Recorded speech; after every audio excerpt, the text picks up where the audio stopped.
மட்டக்களப்பில் திருமணமாகி 9 நாட்களே ஆன நிலையில் புது மணமகன் விபத்தில் சிக்கி உயிரிழந்த சம்பவம் பெரும் சோகத்தை ஏற்படுத்தி இருக்கின்றது. இது தொடர்பான செய்தியை இந்த தொகுப்பிலே பார்க்க இருக்கின்றோம்.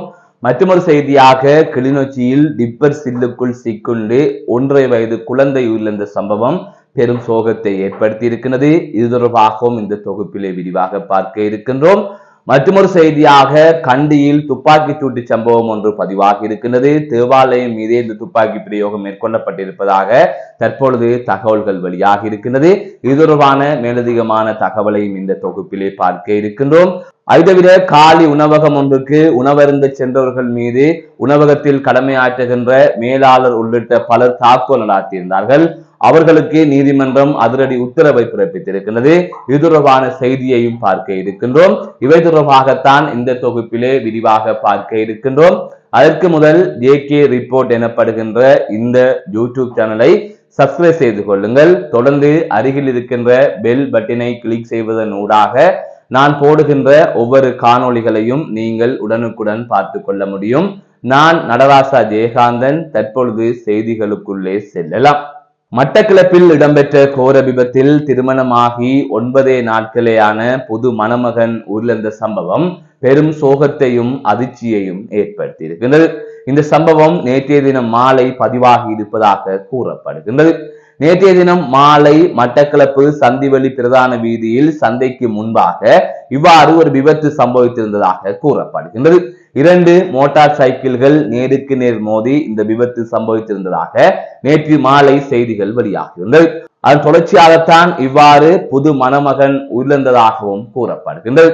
திருமணமாகி 9 நாட்களே ஆன சந்திவெளி பகுதியைச் சேர்ந்த 27 வயதுடைய இளம் குடும்பஸ்தரே இவ்வாறு உயிரிழந்திருப்பதாக கூறப்படுகின்றது.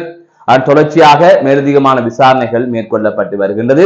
இதேவேளை இந்த விபத்தில் காயமடைந்த மற்றொரு நபர் மட்டக்களப்பு போதனா வைத்தியசாலையில் தீவிர சிகிச்சை பிரிவில் சிகிச்சை பெற்று வருவதாகவும் கூறப்படுகின்றது.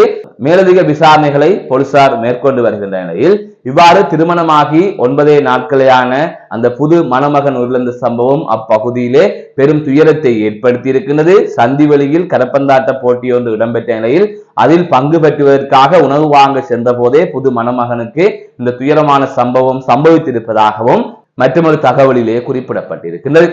இந்த சம்பவம் பெரும் சோகத்தை அப்பகுதியிலே ஏற்படுத்தி இருக்கின்றது. ஒரு விபத்து, இப்போதான் குடும்ப வாழ்க்கையில் அவர் இணைந்திருக்கின்றார். 9 நாட்கள் தான் ஒரு விபத்து எந்த அளவு பெரிய ஒரு பாதிப்பை ஏற்படுத்தி இருக்கின்றது என்பதை நீங்கள் யோசித்து பாருங்கள். அந்த இளைஞனை திருமணம் செய்து கொண்ட அந்த பெண்ணின் நிலை என்ன, அந்த குடும்பத்தின் நிலை என்ன, இவ்வாறு பலவற்றை பற்றி சிந்திக்க வேண்டியிருக்கிறது. இதனால் தான் ஒவ்வொரு முறையும் இது தொடர்பான செய்திகளை கூறுகின்ற போது விபத்துக்கள் தொடர்பாக கவனமாக இருங்கள், வீதியில் பயணிக்கின்ற போது கவனமாக பயணியுங்கள், குடிபோதையில் வாகனத்தை செலுத்தாதீர்கள், அதிவேகமாக வாகனத்தை செலுத்தாதீர்கள், தொலைபேசியை பேசிக்கொண்டே வாகனத்தை செலுத்தாதீர்கள், அலட்சியமாக பக்கத்தில் வருபவரை திரும்பி பார்த்து கதைத்து வாகனத்தை செலுத்தாதீர்கள் என்று பல்வேறுபட்ட விடயங்களை நாங்கள் கூறி வருகின்றோம். முக்கியமாக வீதிகளிலே இருக்கின்ற சிக்னல்களை மீறி சிக்னல் விடுவதற்கு முன்பாகவே பாய்ந்து ஓடுவதற்கெல்லாம் முயற்சிக்காதீர்கள். இவ்வாறான சம்பவங்களின் ஊடாக உங்களது அவயங்களை நீங்கள் இழக்க நேரிடும், உங்களது உயிரை இழக்க நேரிடும், உங்களை நம்பி இருக்கின்றவர்களை நீங்கள் நடுத்தறிவில் விடுகின்ற ஒரு சூழல் உருவாகும். ஆகையால் இது தொடர்பாக மிக மிக அவதானமாக இருங்கள். வீதிக்கு இறங்கினால் மிகவும் அவதானமாக இருங்கள். உங்களை நம்பி குடும்பம் இருக்கின்றது. மற்றொரு செய்தியாக கிளிநொச்சியில் ஒரு துயரமான சம்பவம் ஒன்று பதிவாகி இருக்கின்றது. கிளிநொச்சி போலீஸ் பிரிவுக்குட்பட்ட அம்பாள்புரம் எனப்படுகின்ற பகுதியில் தந்தை செலுத்திய டிப்பர் சில்லுக்குள் சிக்கி 1.5 வயது பெண் குழந்தை உயிரிழந்த சம்பவம் தொடர்பாக செய்திகள் வெளியாகியிருந்தது. நேற்றைய தினம் மாலை சுமார் 5 மணிக்கு பின்னர் இந்த சம்பவம் பதிவாகி இருந்ததாக கூறப்படுகின்றது. இவ்வாறு தந்தை செலுத்துகின்ற போது அந்த டிப்பர் சில்லுக்குள்ளே குழந்தை சிக்கி கொண்டதாக கூறப்படுகின்றது. இந்த சம்பவம் அப்பகுதியிலே பெரும் துயரத்தை ஏற்படுத்தி இருக்கின்றது. அதாவது சிறிய அலட்சியம் இவ்வாறான ஒரு பெரிய விபரீதத்தை ஏற்படுத்தி விடுகிறது, குடும்பத்தையே சீர்குலைக்க வைத்து விடுகின்றது. கிளிநொச்சியில் இதே போன்ற ஒரு சம்பவம் சில மாதங்களுக்கு முன்னரும் பதிவாகி இருந்தது. உளவு இயந்திர சில்லுக்குள் சிக்குண்டு குழந்தை உள்ள சம்பவம் தொடர்பாகவும் ஒரு செய்தி வெளியாகிருந்தது. ஆகையால் இது போன்ற சம்பவங்கள் தொடர்ந்து கொண்டே இருக்கின்றது. பல சம்பவங்களை நீங்கள் இது போன்று அறிந்திருப்பீர்கள். ஆகையால் மிக மிக அவதானமாக இந்த விடயத்திலும் நீங்கள் செயற்படுங்கள். ஆகையால் இது தொடர்பாக மிகவும் கவனமாக இருங்கள். மற்றொரு செய்தியாக கண்டியில் துப்பாக்கி சூட்டு சம்பவம் ஒன்று பதிவாகி இருப்பதாக கூறப்படுகின்றது. தேவாலயத்தை நோக்கி இந்த துப்பாக்கிச்சூட்டு சம்பவம் இடம்பெற்றதாக தெரிவிக்கப்பட்டிருக்கிறது. நேற்றைய தினம் இந்த சம்பவம் பதிவாகி இருக்கிறது. கண்டி மன்னம்பட்டிய பகுதியில் இருக்கின்ற தேவாலயம் ஒன்றின் மீது நபர் ஒருவர் துப்பாக்கி பிரயோகம் மேற்கொண்டிருக்கின்றார். இவ்வாறு மேற்கொண்டதன் பின்னர் அவர் அங்கிருந்து சென்றிருக்கின்றார். அதன் தொடர்ச்சியாக போலீசார் அதிரடியாக செயற்பட்டு அந்த நபரை கைது செய்ததாக கூறப்படுகின்றது. கைது செய்யப்பட்ட நபர் நாட்டு துப்பாக்கியுடன், அதாவது இந்த உள்ளூரில் தயாரிக்கப்பட்ட துப்பாக்கியுடன் இருந்ததாகவும் அதன் தொடர்ச்சியாக அந்த நாட்டு துப்பாக்கியுடன் அவர் கைது செய்யப்பட்டதாகவும் தொடர்ந்து மேற்கொள்ளப்பட்ட விசாரணையில் அவருக்கும் அந்த தேவாலயத்தில் இருக்கின்ற ஆயருக்கும் இடையிலே முரண்பாடு இருந்ததாகவும் அதனைத் தொடர்ந்துதான் இந்த துப்பாக்கி பிரயோகத்தை மேற்கொண்டதாகவும் கூறப்படுகின்றது. இந்த துப்பாக்கி பிரயோகம் மேற்கொள்ளப்படுகின்ற போது அங்கே யாரும் இல்லை என்று தெரிவிக்கப்பட்டிருக்கிறது. அதிர்ஷ்டவசமாக யாருக்கும் எந்தவித பாதிப்பும் இல்லை. ஆனால் தேவாலயத்தின் மீது சன்னம் பட்டிருப்பதாக கூறப்படுகின்றது. இது தொடர்பாக மேலதிகமான விசாரணைகளை போலீசார் மேற்கொண்டு வருவதாகவும் கூறப்படுகின்றது. ஈஸ்டருக்காக தற்பொழுது பலத்த பாதுகாப்பு இலங்கையில் இருக்கின்ற தேவாலயங்களுக்கு போடப்பட்டிருக்கின்றது. அதாவது ஈஸ்டர் தாக்குதல் ஒன்று இலங்கையில் இடம்பெற்றது. அதன் ஊடாக பல உயிர்களை நாங்கள் இழந்திருக்கின்றோம். அந்த விடயம் அனைவருமே அறிந்தது. தற்பொழுது வரை அதற்கான நீதி கிடைக்கவில்லை. அந்த நீதிக்காகவும் பலர் இன்று வரை குரல் கொடுத்து வருகின்றார்கள். இப்படியான சூழ்நிலையில் தான் ஈஸ்டர் வழிபாடுகளின் போது தேவாலயங்களுக்கு பாதுகாப்பு வழங்கப்பட்டிருக்கிறது. அதற்காக முன்கூட்டிய பாதுகாப்பு வழங்கப்பட்டிருக்கிறது. இந்த நிலையில் தான் தேவாலயம் நோக்கி துப்பாக்கி பிரயோகம் மேற்கொள்ளப்பட்ட சம்பவம் பெரும் அதிர்வலைகளை ஏற்படுத்தி இருக்கிறது. மற்றொரு செய்தியாக காலி கோட்டையிலே ஒரு சம்பவம் ஒன்று அண்மையிலே பதிவாகி இருந்தது. கடந்த 16ஆம் தேதி இந்த சம்பவம் பதிவாகி இருந்ததாக தெரிவிக்கப்பட்டிருந்தது. அது தொடர்பாக ஒரு காணொலி ஒன்றும் வெளியாகி பெரும் அதிர்வலைகளை ஏற்படுத்தியிருந்தது.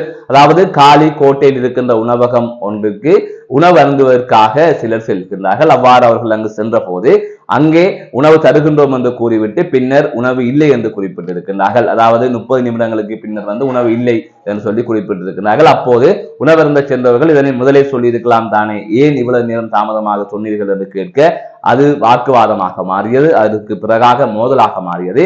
இந்த சந்தர்ப்பத்தில் தான் அங்கிருந்து, அதாவது அந்த ஹோட்டலின் மேலாளர் உள்ளிட்ட அங்கு பணியாற்றுகின்ற அனைவரும் இணைந்து இவ்வாறு உணவருந்த சென்றவர்கள் மீது கடுமையாக தாக்குதல் மேற்கொண்டிருந்தார்கள். இந்த தாக்குதல் சம்பவத்தில் நபர் ஒருவரும் மற்றும் 2 சிறுவர்களும் பாதிப்படைந்திருந்தார்கள். மொத்தமாக 3 பேர் தாக்குதல் சம்பவத்தினால் பாதிப்படைந்து காயமடைந்த நிலையில் அவர்கள் காலி தேசிய வைத்தியசாலையில் சிகிச்சைக்காக அனுமதிக்கப்பட்டிருந்தனர். இவ்வாறான சூழ்நிலையால் இந்த சம்பவம் தொடர்பாக போலீஸ் முறைப்பாடு கொடுக்கப்பட்டது. அதற்கமைய போலீசார் அவர்களை கைது செய்து நீதிமன்றத்திலே முன்னிலைப்படுத்திய நிலையில் எதிர்வருகின்ற 28ஆம் தேதி வரை அவர்களை விளக்கமறியலில் வைக்குமாறு, அதாவது 11 பேரை விளக்கமறியலில் வைக்குமாறு நீதிமன்றம் அதிரடி உத்தரவு பிறப்பித்திருக்கிறது. இது தொடர்பான செய்திகளும் வெளியாகி இருக்கிறது. இது தொடர்பாக உங்களுடைய கருத்துக்களையும் நீங்கள் தெரிவியுங்கள். மீண்டும் ஒரு காணொலி சந்திக்கின்றேன். நான் நடராசா ஜெயகாந்தன். அதை தவிர ஜேகே ரிப்போர்ட் எனப்படுகின்ற இந்த யூடியூப் சேனலை சப்ஸ்கிரைப் செய்து கொள்ளுங்கள். தொடர்ந்து அருகில் இருக்கின்ற பெல் பட்டினை கிளிக் செய்யுங்கள். அப்போதுதான் நான் போடுகின்ற ஒவ்வொரு செய்திகளையும் உங்களால் உடனுக்குடன் பார்த்துக் கொள்ள முடியும்.